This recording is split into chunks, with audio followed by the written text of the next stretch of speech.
Assalamualaikum warahmatullahi wabarakatuh. Bismillahirrahmanirrahim. Alhamdulillahi ghafirid dzunub wa in takatsaratidz dzunub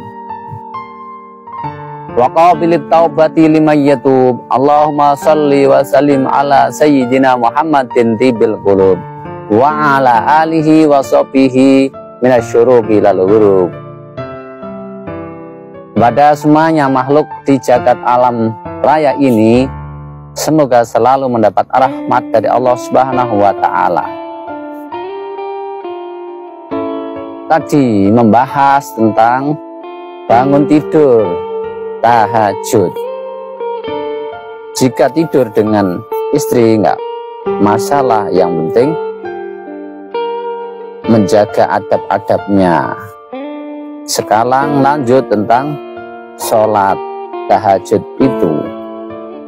Falarok atani minas sholati bilailatin kangzun bitaril khuldiat wa ma'ambulah fastaksiron naminal kunuzi nifaqatin tati alaika wala nasiba wala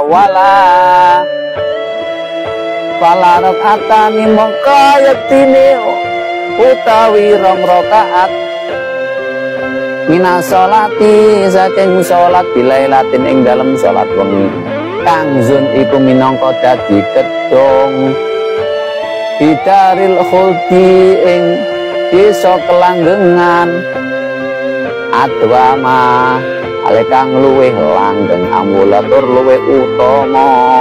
Karena itu pastaksironna mongko ngakena temen sira minal kunuzi saking pira-pira gedhong lifakotin krono kebutuhan pagi dan bakal teko kebutuhan aleka sira wala nasibah dan hale ora ana bagian sira wala lan hale ora ana pitulungan iku maujud bila ora ana pitulungan iku maujud. Jadi 2 rakaat sholat malam itu di dalam hadis disebutkan akan disiapkan gedong-gedong di surga, yang mana setelah kematian selama-lamanya itu nggak akan kembali ke dunia lagi kalau sudah kiamat. Jadi langgeng. Nah ini sebetulnya kalau versinya ahli tasawuf itu kiasan saja. Jadi kelanggengan itu rohaniah, gedung rohaniah yang bisa masuk ke alam akhirat itu rohani dan fisik. Karena alam akhirat itu tidak berupa akal dan panca indera, tapi juga ada yang berpendapat sebaliknya, wallahu a'lam. Hanya Allah yang lebih mengetahui.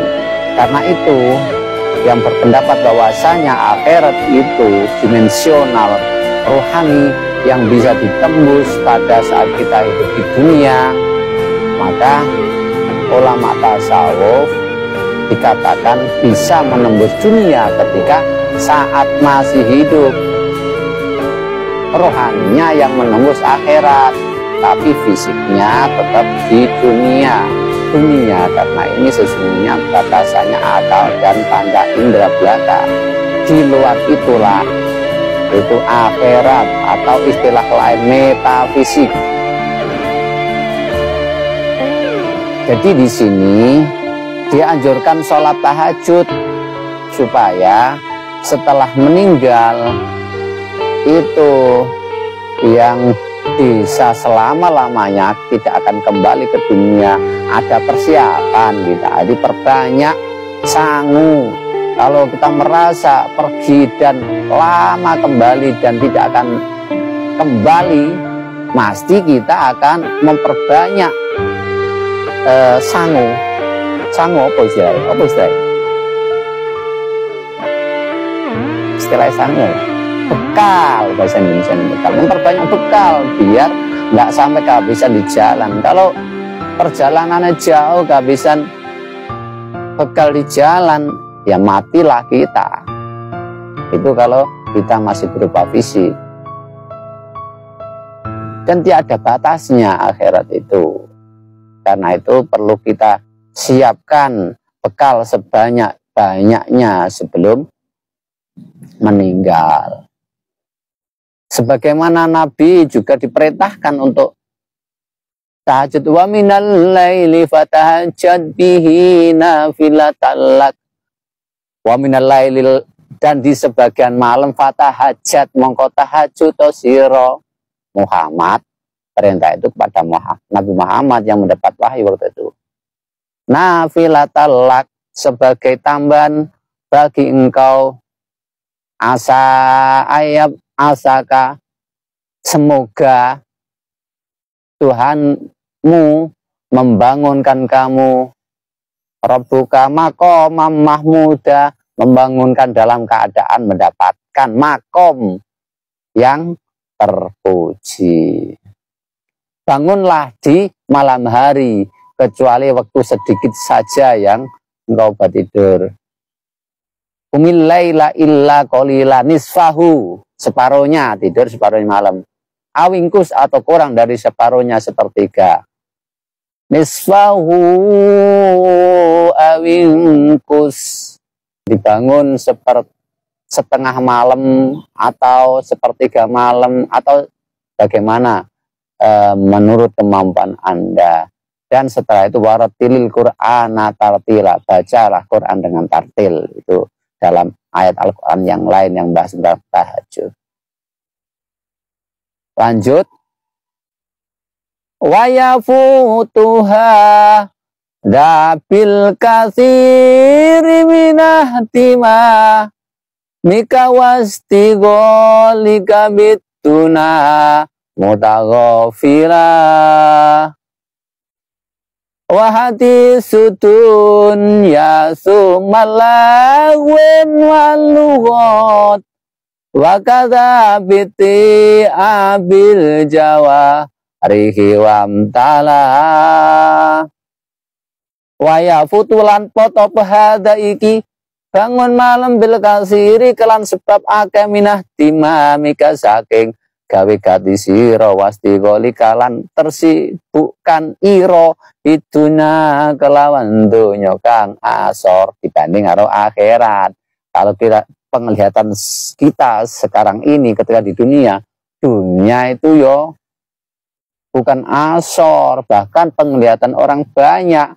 Kalau orang kismin, gak dianggap, tidak jadi pimpinan RT yang kismin sama pimpinan RT karo sugih, mobilnya mewah, omai gede, ya dianggap sing niku. Jadi pandangan orang sekarang di dunia ini ya tentang dunia. Tapi kalau dibandingkan dengan akhirat tidak ada apa-apanya. Al-Quran menyebutkan migdaruhu ka'alfisanatin mimma ta'udun, perbandingan dunia dan akhirat itu dunia 1000 tahun, akhirat cuma sehari semalam.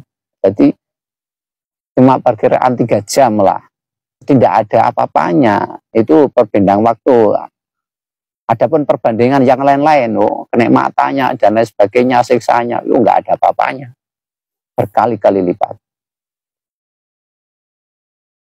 Jadi wa yafudu hadza bil katsiri minah timami kasdigolika biduna mutaghafila.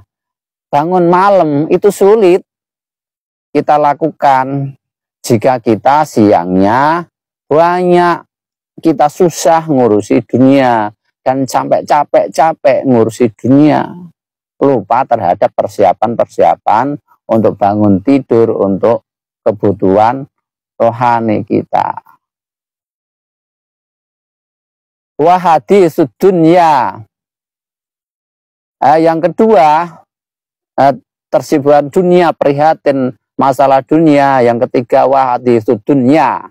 Pembicaraan kita sebelum tidur, pembicaraan tentang dunia saja, itu akan melalaikan kita bangun malam. sumalawin walugot. Nah, pekerjaan yang lawun, ngegame. Nah, itu kita lupa terhadap Allah, cuma eling game itu nanti males bangun tidur. Walugot, perbincangan kita, ngobrol ngalor ngidul masalah dunia, itu juga akan melalaikan kita, memberatkan kita untuk bangun malam. Wa kata bil jawarihi. Selanjutnya lagi kelima, itu fisik kita capek, wis pegel kabeh, gawe kerja berat. Ya bagi kuli-kuli itu kerjanya berat, ya sulit bangun malam, kerjanya berat. Itu yang menjadikan kita sulit atau berat untuk bangun malam. Selanjutnya tadi yang menjadikan kita berat untuk bisa bangun malam. Terus yang bisa menolong kita untuk bisa bangun malam apa?